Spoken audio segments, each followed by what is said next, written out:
লাগবে 3 million shorts views. তো সেখানে আমার লাস্ট 90 দিনে 3 মিলিয়ন শর্টস ভিউজ লাগবে।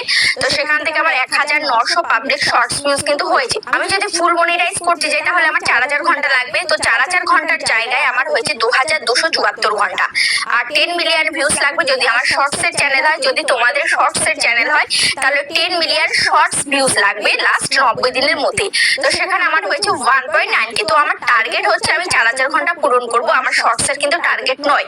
ঠিক আছে, তো দেখতেই পেয়েছো যে আমার এই চ্যানেল এখনো পর্যন্ত মনিটাইজ হয়নি। যদি আমি ফুল মনিটাইজ করি তাহলে এখান থেকে আমি ওয়াচ পেজ অ্যাডস এটা আমি চালু করতে পারবো, তারপরে শর্টস ফিডস অ্যাডস এটা আমি চালু করতে পারবো। ঠিক আছে, তো দেখো এই যে ওয়াচ পেজ অ্যাডস এটা হচ্ছে যে আমাদের লং ভিডিও থেকে ওয়াচ পেজ অ্যাডসটা আসবে। আর শর্টস, আর যদি আমাদের শর্টস ভিডিও হয় তাহলে শর্টস থেকে শর্টস ভিডিওর যে অ্যাড চলবে সেখান থেকে আর্নিং করতে পারবো। ঠিক আছে, তো দেখো এই যে আমি তোমাদেরকে পুরোপুরি দেখিয়ে দিলাম যে আমার চ্যানেলটা এখনো পর্যন্ত মনিটাইজ হয়।